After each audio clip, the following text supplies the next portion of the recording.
नमस्कार विद्यार्थी मित्रांनो. स्पर्धा परीक्षेची तयारी करत असलेल्या विद्यार्थी मित्रांसाठी अतिशय महत्त्वाची अशी एक अपडेट आहे. महाराष्ट्र शासनाच्या अखत्यारीत जलसंपदा विभागामध्ये असणाऱ्या रिक्त पदांच्या विषयी ही महत्त्वाची अशी अपडेट आहे. ही माहिती माहिती अधिकार अधिनियमाअंतर्गत केलेल्या अर्जातून प्राप्त झालेली आहे. या ठिकाणी आपण ह्या अर्जामध्ये पाहू शकतो की जलसंपदा विभागामध्ये जी रिक्त पदं आहेत आणि ती रिक्त पदं कधी भरली जातील याच्याबाबतचा खुलासा आपल्याला या अर्जात केलेला दिसून येतो. यामध्ये तुमच्या लक्षात येईल की अर्जदाराच्या प्रश्नाला उत्तर देत असताना या ठिकाणी म्हटलेलं आहे की कनिष्ठ अभियंता या पदाचे सुधारित सेवा प्रवेशाचे नियम जे आहेत हे अ, शासन मान्यतेसाठी सादर करण्यात आलेले आहेत आणि त्यानुसार या ठिकाणी कनिष्ठ अभियंता स्थापत्य अभियांत्रिकी विद्युत या संवर्गाची सप्टेंबर 2025 अखेर कनिष्ठ अभियंता स्थापत्य 3714, कनिष्ठ अभियंता यांत्रिकी 452 व कनिष्ठ अभियंता विद्युत 235 पदे मंजूर आहेत. आणि त्यापैकी जी रिक्त पद आहेत ही संख्या सुद्धा खूप मोठी आहे.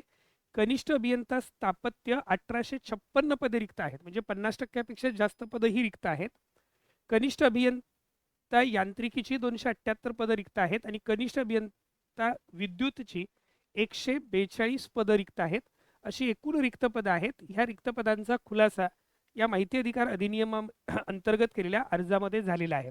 आणि याच्यामध्ये पण पुढे जर वाचलं तर हे लक्षात येईल की मुद्दा क्रमांक 1 आणि 2 याच्यामध्ये त्यांनी काय म्हटलेलं आहे की कनिष्ठ अभियंता या पदाचे सुधारित सेवा प्रवेश नियमांचे प्रारूप शासन मान्यतेसाठी सादर करण्यात आलेले आहे. म्हणजे हे सेवा प्रवेश नियम मान्य झाल्यानंतर किंवा हे सेवा प्रवेश नियम अंतिम झाल्यानंतर तसेच पदभरती प्रक्रियेस वित्त विभागाने मान्यता दिल्यानंतर भरती प्रक्रिया राबवण्याचे नियोजित आहे.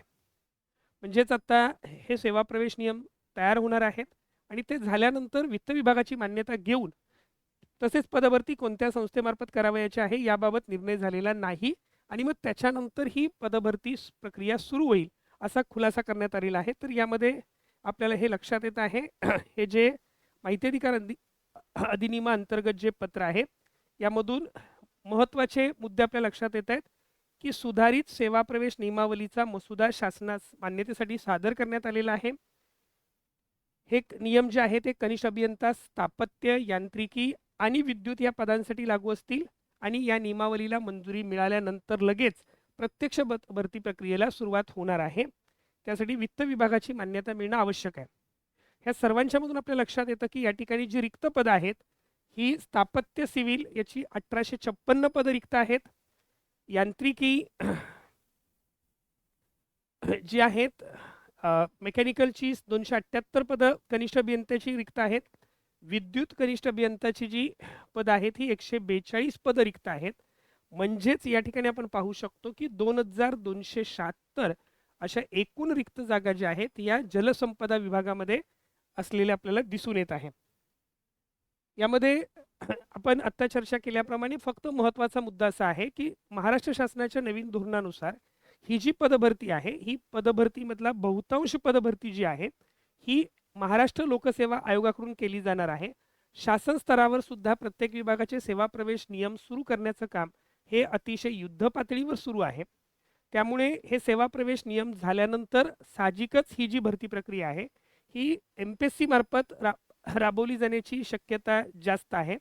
याच्या अगोदर प्रश्नकर्त्याने जो अर्जामध्ये प्रश्न विचारलेला आहे त्यावेळेला त्यांनी उत्तर देताना संस्थेची निवड करावयाची आहे, कारण त्यावेळेला पर्याय जो होता तो TCS आणि IBPS होता.